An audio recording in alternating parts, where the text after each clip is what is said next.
Are you thinking about moving to the Chicago suburbs? Here are the 5 things that you need to know about living here. I've lived in the Chicago suburbs my entire life, so I know all of the good, bad, and the ugly about living here. Watch until the end to hear one of the most important things that you should know about living in the suburbs. The first thing you should know is that every suburb is different. There are almost 200 cities and villages across Illinois that are considered part of the Chicago suburbs. The closer to the city you are, the more urban the suburbs seem. As you get further from the city, the more the neighborhoods seem to reflect the typical suburbia that you see in the movies and TV. And once you go even further, you'll reach more rural areas of the suburbs. Every suburb has different types of homes and amenities. The property values and taxes can vary greatly from town to town as well. You may find that you can afford a $400,000 home in Oak Lawn, but not in Country Club Hills due to the drastic difference in property taxes. The second thing you should know about living in the Chicago suburbs is that there are toll roads. Some of the highways, such as I-355 and I-294, have tolls. This means that you have to pay a fee to drive on them. These tolls cost anywhere from 60 cents and $3.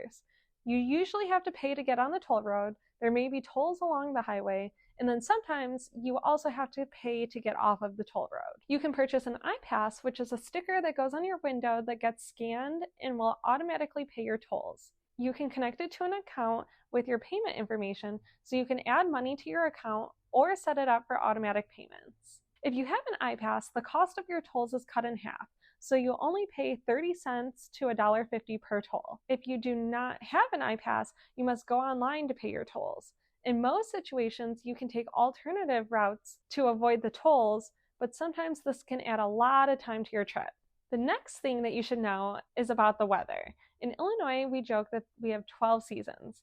Some of these seasons include winter, fool's spring, second winter, the spring of deception, third winter, and well, you get the point. The weather here can be pretty crazy. It could be snowing one day, and then the next day, you don't even need a jacket.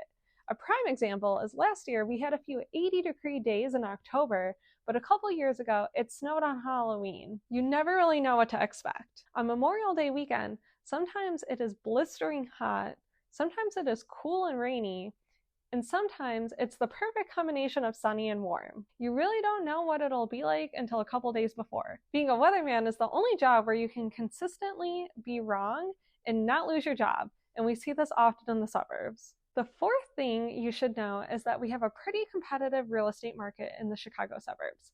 Since COVID, the real estate market has still been pretty crazy here. In early 2024, many homes are still selling very quickly and at asking or over asking. Most homes are still getting multiple offers as well. It's the same with the rental market too.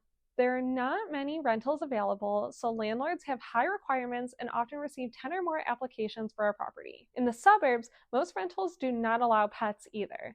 It is almost easier to purchase a home than it is to rent here. Whether you are looking to buy or rent, it is often necessary to be able to see a home as soon as it's listed because it will most likely move fast. The fifth and possibly most important thing you should know about living in the Chicago suburbs is that you will need a car to get around. The suburbs are not very walkable, and most of them do not have great public transportation systems. We have the Metro train that will get you back and forth to Chicago, and it does stop in suburbs along the route, but it is not easy to get from town to town or even around town without a car. We also have buses, but they do not go everywhere or have a great schedule. We do have access to rideshare services like Uber and Lyft, but that can be costly and add up fast. There can also be long wait times. The easiest way to get around the suburbs is by car, and of course, it's easiest if you have your own car. Now that you've heard the top 5 things you should know about living in the Chicago suburbs, you may be wondering what areas are even considered the Chicago suburbs. Check out my next video where I'll explain the different areas of the Chicago suburbs and how they're all different. If you have any questions about the Chicago suburbs, feel free to drop a comment, send me an email, or give me a call. I'm happy to tell you what you'd like to know about living here.